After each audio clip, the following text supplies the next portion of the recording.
আকৌ 5 বছৰলৈ দিছপুৰ কাৰ হাতত দিব অসমৰ জনতাই? এই উন্নয়নৰ স্বাৰ্থতেই কিবা এটা ৰিজাল্ট হ'ব যেন লাগে মোৰ। চৰকাৰটো বিজেপিৰ হ'ব যেনে পাইছোঁ আৰু ছবিখনটো আকৌ বিজেপি চৰকাৰে হ'ব। চৰকাৰে প্ৰথম মহিলাকে সকলোখিনি সুবিধা প্ৰদান কৰিছে। সেইখন দেশত উন্নতি নিশ্চয় হ'ব।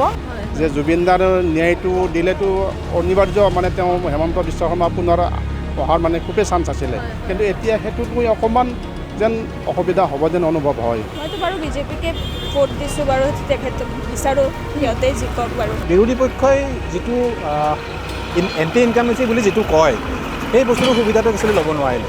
ইমান অনুদান আঁচনি উলিয়াইছে, আঁচনি উলিয়ালেতো নহ'ব ন। আপুনি চাওক, আঁচনি দি পেলাইতো মানুহক জীয়াই ৰাখিব নোৱাৰিব ন। কাইলৈ 5 ৰাজ্যৰ শেহতীয়া বিধানসভা নিৰ্বাচনৰ ফলাফল প্ৰকাশ পাব।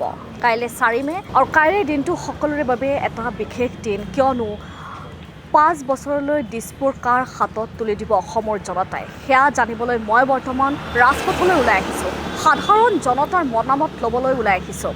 তেওঁলোকেনো কি ধাৰণা কৰিছে, কাইলৈ কাৰ চৰকাৰ হ'ব, কোনে গঠন কৰিব চৰকাৰ, প্ৰজাই এইবাৰ কাক ৰজা পাতিব, কাইলৈ আমি সকলোৱে গম পাম। আৰু সেয়া এতিয়া দেখিবলৈ পোৱা গৈছে, ৰাজ্যত খুব আগ্ৰহেৰে ৰৈ আছে কাইলৈ, ৰাজ্যবাসী খুব আগ্ৰহেৰে ৰৈ আছে কাইলৈৰ দিনটোৰ বাবে। আৰু মই সাধাৰণ জনতাৰ মতামত ল'বলৈ চেষ্টা কৰিম। ফলাফল ঘোষণা হ'ব, আপুনি কি ভাবে আকৌ 5 বছৰলৈ দিছপুৰ কাৰ হাতত দিব অসমৰ জনতাই?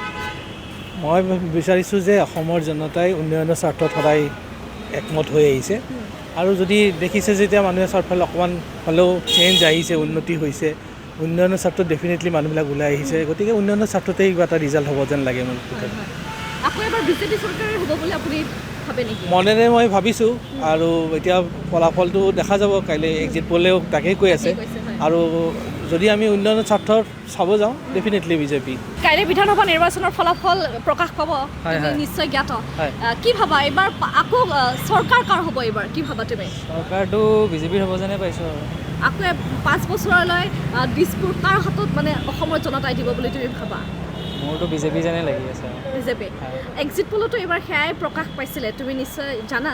কিন্তু যি উন্নয়ন কৰিছে বিজেপি চৰকাৰখনে, আকৌ বিজেপি চৰকাৰ যদিহে আহে, তুমি কি ভাবা আৰু কেনেকুৱা ধৰণৰ উন্নয়ন কৰিব লগা আছে?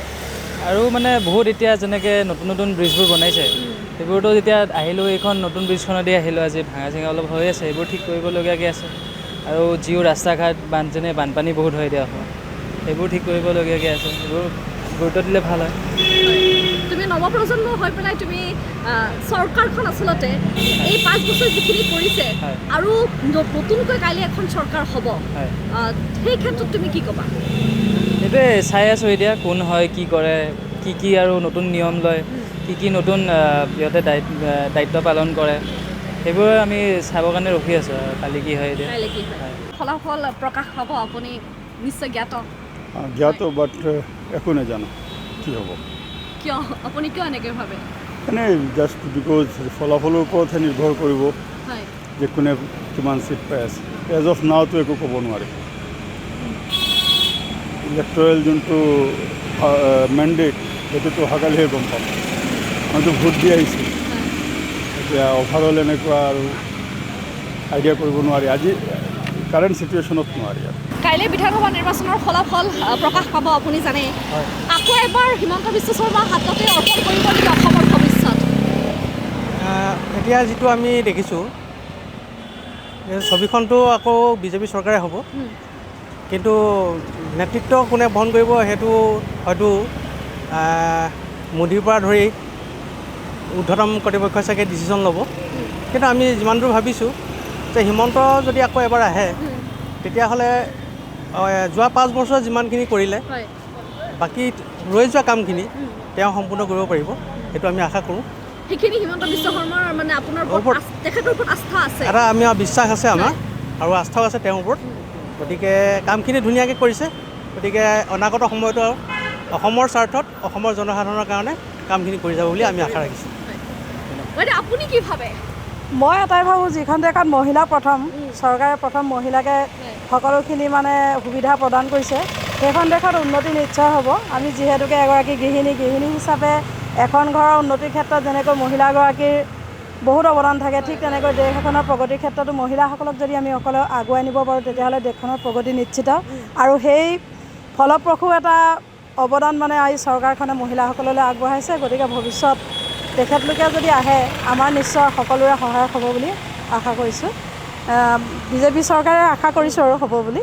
সেই হাঁহিটো আচলতে বিজয়ৰ হাঁহিটো বিজেপিয়ে মাৰিব বুলি আপুনি বিজেপিয়ে মাৰিব বুলি আমি ভাবিছোঁ। তেনে এখন প্ৰতিচ্ছবি দেখিবলৈ পাইছোঁ নিশ্চয়। বৰ্তমান মানে যিটো বিকাশৰ ধাৰা, সেই বিকাশৰ ধাৰাটো তেখেতলোকে অব্যাহত ৰাখিছে আৰু সেয়েহে ভাবিছোঁ মানে সেয়েহে পুনৰ বিজেপি চৰকাৰে হয়তো সেই হাঁহি মাৰিবলৈ সক্ষম হ'ব। ধন্যবাদ। নিৰ্বাচনৰ ফলাফল প্ৰকাশ পাব। হয়, আপুনি নিশ্চয় গম পাইছে কাইলৈ 4 মে' আৰু অসমৰ বাবে মানে ৰাজ্যৰ বাবে এটা বিশেষ দিন আচলতে। হয়। আপুনি কি ভাবে আকৌ এবাৰ মানে কোন চৰকাৰ আহিব? আকৌ এবাৰ মই বিজেপি হোৱাই বিচাৰোঁ। চৰকাৰী কথা ক'বলৈও ভয় লাগে, তথাপিও হয় আকৌ এবাৰ বিজেপি চৰকাৰ, মোদী চৰকাৰ, মোদী চৰকাৰে আকৌ আহিব বুলি আপুনি মই আই হোপ। যিহেতু আকৌ এবাৰ বিজেপি চৰকাৰে আপুনিও কৈছে আৰু এতিয়া সকলোৰে সেইটোৱেই মনত বিজেপি চৰকাৰে। এই যে বিজেপি চৰকাৰৰ প্ৰতি বিশ্বাস আস্থা সকলোৰে আছে, কি ক'ব? আছে, মোৰ বিশ্বাস সম্পূৰ্ণ আছে। আমি এনেই জাগীৰোড সমষ্টি হয়, পীযুষ হাজৰিকাক আমি ফুল ছাপোৰ্ট কৰোঁ। তেওঁ জাগীৰোড সমষ্টিত বহুত কৰিছে, আমি মানে বহুত ভাল পাওঁ তেওঁক। হয়, আকৌ জাগীৰোড সমষ্টিত আকৌ কেনেকুৱা ধৰণৰ উন্নয়ন কৰিব লগা আছে বুলি আপুনি ভাবে? জাগীৰোডত প্ৰায়খিনি হৈছেই আৰু নতুন আনিব আৰু কিবা। যিখিনি হৈছে তাক লৈ আমি সন্তুষ্ট। হয়, বিজেপি চৰকাৰ। দাদা, কাইলৈতো বিধানসভা নিৰ্বাচনৰ ফলাফল প্ৰকাশ পাব, আপুনি গম পাইছে নিশ্চয়। আপুনি কি ভাবে কাৰ হাতত তুলি দিব জনতাই শাসনৰ বাঘজৰী? এতিয়াতো মই ভবামতে বা যিবিলাক মানে মোবাইলত পাই আছোঁ, কোনোবাই কয় বিজেপিয়ে মানে 100কে 80 বা 100 মান পাব আৰু কংগ্ৰেছে কম পাব। এইটো সমীক্ষা মতেতো নহ'ব, অহাকালি যিটো ফলাফল দিব, গতিকে ফলাফলৰ ৰিজাল্টকে আমি অপেক্ষা কৰি আছোঁ। গতিকে তেওঁলোকে নিশ্চয় ভাল ফল কালিয়ে মানে কাৰ ভাল হ'ব তেওঁলোকে নিশ্চয় পাব, কিন্তু আমি ডাইৰেক্ট তেনেকৈ ক'ব নোৱাৰিম। আপুনি আকৌ ভাবে নেকি যে হিমন্ত বিশ্ব শৰ্মাৰ হাততে অৰ্পণ কৰিব অসমৰ ভৱিষ্যত? এইটোতো ডাইৰেক্ট মানে এতিয়া জনতাহে ক'ব। আৰু আমাৰ জুবিনদাৰ যিটো ঘটনা, তেওঁক লৈ মানুহে মানে বহুত আৱেগিক হৈ আছে। তেওঁক লৈ অলপমান ভাবি চাব লাগিব, মানে ডাইৰেক্ট ৰাইজে কেনেকৈ ভাবিছে যে জুবিনদাৰ ন্যায়টো দিলেতো অনিবাৰ্য, মানে তেওঁ হিমন্ত বিশ্ব শৰ্মা পুনৰ অহাৰ মানে খুবেই চান্স আছিলে, কিন্তু এতিয়া সেইটোত লৈ অকণমান যেন অসুবিধা হ'ব যেন অনুভৱ হয়। এইবাৰ যিহেতু ফলাফল আৰু জুবিন গাৰ্গৰ ন্যায় এটা ডাঙৰ প্ৰশ্ন আচলতে হৈ আছে সকলোৰে মনত। আকৌ যদি বিজেপি চৰকাৰে আহে, জুবিন গাৰ্গে ন্যায় পাব নে নাপাব? আচলতে এইটোতো হিমন্ত বিশ্ব শৰ্মা ডাঙৰীয়াই কৈছে যে মই আহিলে নিশ্চয় ন্যায় দিম, তেওঁতো কৈছে, আশ্বাস দিছে। হয়, কাইলৈ যদিহে আকৌ বিজেপি চৰকাৰে হয়, যি উন্নয়ন এতিয়া চাৰিওফালে উন্নয়নৰ কথাই আমি কওঁ, আপুনি কি ভাবে আৰু কেনেকুৱা ধৰণৰ উন্নয়ন হ'ব লগা আছে? উন্নয়নটো আমাৰ চিটিৰ ভিতৰতো প্ৰায় হৈছে, হয়তো আৰু অকণমান গাঁৱে ভূঞে কিছুমান কাম হ'বলগীয়া আছে, সেইখিনি নিশ্চয় কৰিব তেওঁ। কাইলৈ বিধানসভা নিৰ্বাচনৰ ফলাফল প্ৰকাশ পাব। কাইলৈ 4 মে'। গোটেই অসমৰ বাবে, ৰাজ্যৰ বাবে আচলতে বিশেষ দিন কাইলৈ। তুমি নৱপ্ৰজন্ম হৈ পেলাই তুমি কি চৰকাৰ অহাটো বিচৰা? মইতো বাৰু বিজেপিকে ভোট দিছোঁ বাৰু, তেখেতক বিচাৰোঁ সিহঁতেই জিকক বাৰু, কাৰণ বহুতখিনি ডেভেলপ হৈছে আমাৰ ইয়াতে। আৰু নেক্সট 5 yearsৰ কাৰণে বিচাৰিছোঁ যাতে আৰু ভালকৈ যাতে ডেভেলপমেণ্ট হওক, সেইকাৰণে বিজেপিয়ে বিচাৰোঁ আৰু। আকৌ মানে 5 বছৰলৈ বিজেপি চৰকাৰ অহাটোৱে তুমি বিচৰা? হয়।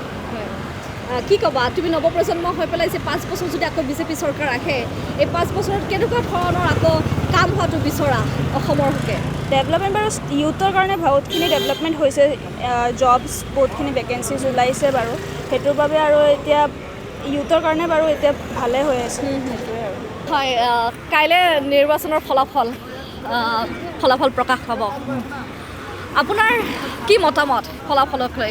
কি ধাৰণা আচলতে আপোনাৰ? আগৰ যিটো অৱস্থা আছিলে সেইটোৱে বাহাল থাকিব যেন লাগিছে, মানে আকৌ এবাৰ বিজেপি চৰকাৰে হ'ব যেন লাগিছে। ঠিক আছে, কাৰণ বিৰোধী পক্ষই যিটো এণ্টি ইনকামেঞ্চি বুলি যিটো কয়, সেই বস্তুটোৰ সুবিধাটো একচুৱেলি ল'ব নোৱাৰিলে। ঠিক আছে, সেই সুবিধাটো ল'ব পাৰিব লাগিছিল। তেওঁলোকৰ ডিচিশ্যনবিলাক বহুত ডিলে হৈছে, সেইকাৰণে মই ভাবোঁ যে ষ্টেট অৱস্থাই বাহাল থাকিব, আকৌ বিজেপি চৰকাৰে আহিব। আকৌ বিজেপি চৰকাৰ অহাটোৱে মানে ভাল হ'ব বুলি ভাবে আৰু আপুনি? ঠিক ভাল হ'ব বুলি ক'ব পৰা নাযায়। ঠিক আছে, অকল চাওক কিছুমান দিশত উন্নতি হ'লেতো নহ'ব ন। এতিয়া চাওক বিজেপি চৰকাৰে আপুনি কৈছে, ৰাইজে কয় এতিয়া ধৰক যদি আমি দেখোঁ যে ইনফ্ৰাষ্ট্ৰাকচাৰ ডেভেলপমেণ্টৰ ক্ষেত্ৰত ডেফিনেটলি কৰিছে কিন্তু বাকীখিনি ক'ত বাকীখিনি কামটোতো চাব লাগিব ন এতিয়া ধৰক ইমান অনুদান আঁচনি উলিয়াইছে আঁচনি উলিয়ালেতো নহ'ব ন আপুনি চাওক আঁচনি দি পেলাইতো মানুহক জীয়াই ৰাখিব নোৱাৰিব ন আপুনি এটা সামগ্ৰিকভাৱে উপাৰ্জনৰ কিবা এটা বাট মুকলি কৰি দিব লাগিব ন ঠিক আছে এতিয়া যদি বিজেপি চৰকাৰ আহে নেক্সট ষ্টেপটো যদি ইণ্ডাষ্ট্ৰিয়েলাইজেশ্যনৰ ওপৰত গুৰুত্ব দিয়ে আনএমপ্লয়ৰ ওপৰত গুৰুত্ব দিয়ে তেতিয়াহ'লে হয়তো তেতিয়া ক'ব পাৰিম যে there Assam is somewhere making difference সেইখিনিতো আপুনি ভাবে যে সেইখিনি কৰিব লগা আছে বুলি আৰু কেনেকুৱা ধৰণৰ উন্নয়ন কৰিব লগা আছে বুলি আপুনি ভাবে নাই চাওক এতিয়া প্ৰথমটো ক'লোৱেই না ইনফ্ৰাষ্ট্ৰাকচাৰ ডেভেলপমেণ্ট কৰিছে ছেকেণ্ডটো আপোনাৰ এমপ্লয়মেণ্ট জেনেৰেশ্যন কৰিব লাগিব ন এমপ্লয়মেণ্ট জেনেৰেশ্যনৰ কাৰণে চবচে ইম্পৰ্টেণ্ট হ'ল এতিয়া কেনেকৈ কৰে এমপ্লয়মেণ্ট জেনেৰেশ্যন মানে ধৰক এনেকুৱা নহয় যে এটা ইণ্ডাষ্ট্ৰি কৰাৰ লগে লগে ইণ্ডাষ্ট্ৰিত এপইণ্ট হোৱা মানুহখিনিয়ে এমপ্লয়মেণ্ট নহয় তাৰ সন্মুখত দিয়া পাণ দোকানীজনো এমপ্লয়মেণ্টৰ ভিতৰতে পৰে ঠিক তেনেকুৱা ধৰণৰ এটা আন্দোলন যদি এনেকুৱা এটা আনিব পাৰে তাৰমানে এনেকুৱা যদি ভূমিকা গ্ৰহণ কৰিব পাৰে বিভিন্ন জেগাত বিভিন্ন ধৰণৰ ইণ্ডাষ্ট্ৰি যদি গঢ়ি তুলিব পাৰে তেতিয়াহ'লে হয়তো ক'ব পৰা যাব যে অসম এখন মানে মোটামুটি এটা উন্নতিৰ পথত আগবাঢ়িছে বুলি এতিয়ালৈকেতো ইনফ্ৰাষ্ট্ৰাকচাৰ ডেভেলপমেণ্টৰ ক্ষেত্ৰত ক'ব পাৰি যে উন্নতি হৈছে কিন্তু তাৰ বাদে বাকীখিনিতো হোৱা নাই কিন্তু যদিহে বিজেপি চৰকাৰ নাহে কিন্তু আমিতো এক্সিট পোলতো ওলাইছে কিন্তু সেয়া নহ'বও পাৰে কাইলৈ ফলাফলত তেতিয়া যদি বেলেগ চৰকাৰ আহিলেতো চলাবই নোৱাৰিব ঠিক আছে এতিয়াৰ চৰকাৰে যিটো ধৰণে যেনেকৈ চলাইছে নহয় বেলেগ চৰকাৰে আহিলে খুব বেছি 2-3 মাহতে তেওঁলোকে দৰমহা দিবলৈ অসুবিধা হৈ যাব তিষ্ঠিবই দিগদাৰ হ'ব মই কৈছোঁ কিয় নোৱাৰিলে জানে নাই তেওঁলোকৰ ষ্ট্ৰেটেজিক কোনো গেম প্লেয়াৰ নাই একচুৱেলি বিৰোধীত আজি বিজেপিয়ে যিখিনি ষ্ট্ৰেটেজিক গেম প্লেয়াৰখিনি লৈ ল'লে ন কাৰণ ষ্ট্ৰেটেজিক চবতে থাকে আপুনি এট এনি লেভেল ষ্ট্ৰেটেজি থাকিবই লাগিব 5 years 10 years আজি বিজেপিয়ে ষ্ট্ৰেটেজিক গেমটো খেলি আছে ন আজি 5 বছৰ 10 বছৰৰ পিছত আমাৰ কি হ'ব আমি কি কৰিম সেনেকুৱা গেম প্লেনটো বনোৱা আছে কিন্তু বিৰোধীৰ সেনেকুৱা গেম প্লেনে নাই তেওঁলোকে সদায় চিটুৱেশ্যনক ডিমাণ্ড কৰি পেলাই খেলিব যায় ঠিক আছে তেওঁলোকে এতিয়া কৈ আছে আণ্ডাৰ কাৰেণ্ট আছে আণ্ডাৰ কাৰেণ্টটো তেওঁলোকে আণ্ডাৰ কাৰেণ্টক যে উলিয়াই আনিব নোৱাৰিলে ন সেইটোতো সমস্যা কিয় নোৱাৰিলে সেইটোতো বহুত আগতে ভূমিকা ল'ব লাগিছিলে সেইকাৰণে তেওঁলোকৰ ষ্ট্ৰেটেজিকেলি একো নাই একচুৱেলি ঠিক আছে আৰু কংগ্ৰেছৰ চবচে প্ৰব্লেমটো হ'ল ডেকা যিখিনি ইউথ ন ইউথখিনিক চান্স নিদিয়ে ইউথ বহুত ভাল মানুহ আছিলে কংগ্ৰেছত এনেকুৱা নহয় যে কংগ্ৰেছত বেয়া মানুহ আছে তেনেকুৱা ধৰণৰ কথা নহয় খুব ভাল চিন্তা কৰা ভাল য়ং জেনেৰেশ্যনৰ ল'ৰা আছে সেইখিনি ল'ৰা কিন্তু উঠি আহিব নিদিয়ে আমাৰ যিখিনি মানে চ'কল যিখিনি লিডাৰ আছে ন সেইখিনি উঠি আহিব নিদিয়ে সেইকাৰণে এই অৱস্থা হৈ যাব বিজেপি চৰকাৰতকৈ আন চৰকাৰৰ ওপৰত জনতাৰ আস্থা হেৰাই গৈছে নেকি আস্থা হেৰাইছে সেইকাৰণে ষ্ট্ৰেটেজিক যদি নাথাকে ন ষ্ট্ৰেটেজি যদি নাথাকেতো বেছি হেৰাবই ন আমি কি বুলি আশা কৰিম তেওঁলোকে এতিয়া কিছুমান যিবিলাক এতিয়া এইবাৰ ইলেকশ্যনৰ কাৰণে যিবিলাক কথা কৈছে ঠিক আছে অলৰেডি বিজেপি চৰকাৰে ইমান অনুদান আগবঢ়াইছে ঠিক আছে ইমানখিনি মানুহক পইচা দিছে কিবা দিছে আকৌ যদি তেওঁলোকে সেইটো কামকে কৰিব যায় এইটো what is make the difference তেওঁলোকে বেলেগ কথা কওক আজি যিখিনি মই ক'লোঁ না এমপ্লয়মেণ্ট জেনেৰেশ্যনটো নেক্সট ষ্টেপ হ'ব লাগে সেইটো হ'লে কিন্তু ডেফিনেটলি এতিয়া যদি নেক্সট 5 বছৰত যদি বিজেপি চৰকাৰে আহক বা যি চৰকাৰে আহে এমপ্লয়মেণ্ট জেনেৰেশ্যনক কৰিলে কিন্তু ডেফিনেটলি ভাল হ'ব মানে সেইটো আশা কৰোঁ হয় দেখিবলৈ পোৱা গৈছে ব্যাপক উৎকণ্ঠাৰ এটা ৰাজ্যবাসী কাইলৈৰ দিনটোৰ বাবে সকলোৱে খুব আগ্ৰহেৰে ৰৈ থকা দেখিবলৈ পোৱা গৈছে কাইলৈ পুনৰবাৰ হিমন্ত বিশ্ব শৰ্মাৰ হাততে অৰ্পণ কৰিব নেকি অসমৰ ভৱিষ্যত সেয়া আমি সকলোৱে গম পাম আৰু সকলোৰে মুখৰ পৰা এটাই কৈছে যে আকৌ এবাৰ বিজেপি চৰকাৰে আহিব সেয়াই ধাৰণা কৰিছে এক্সিট পোলৰ মতে কাইলৈৰ ফলাফলো একেই হ'ব বুলি সকলোৱে একেই কৈছে আৰু দেখা যাব নিশ্চয়কৈ কাইলৈৰ দিনটোত দেখা যাব কোন হ'ব অসমত চৰকাৰ দিছপুৰত 5 বছৰলৈ কাৰ হাতত তুলি দিব জনতাই সেয়া আমি কাইলৈ গম পাম মই সাধাৰণ জনতাৰ মতামত ল'বলৈ চেষ্টা কৰিলোঁ তেওঁলোকৰ কাইলৈৰ দিনটোৰ কি ধাৰণা আচলতে সেয়া জানিবলৈ চেষ্টা কৰিলোঁ আৰু এতিয়া কাইলৈৰ দিনটোৰ বাবে আমি এতিয়া সকলোৱে অপেক্ষা কৰিব লাগিব আৰু ইতিমধ্যেই কাউণ্টডাউন আৰম্ভ হৈছে আৰু মাজত কেইটামান মুহূৰ্তহে বাকী আছে বুলি ক'ব পাৰি কাইলৈৰ দিনটোত সকলোৱে ৰৈছে আৰু কাইলৈৰ দিনটোত বিধানসভা নিৰ্বাচনৰ ফলাফল প্ৰকাশ পাব হয় মই বৰ্তমান মোৰ সহযোগী নুৰ আলমৰ সৈতে মই হিমাদ্ৰী শৰ্মাই বিদায় লৈছোঁ চাই থাকিব হেডলাইন 8 কাইলৈ পুৱাৰ পৰা আমি প্ৰতিটো আপডেট দি যাম কাইলৈ বিধানসভা নিৰ্বাচনৰ ফলাফল আমি প্ৰতিটো আপডেট দি যাম আৰু চাই থাকিব হেডলাইন 8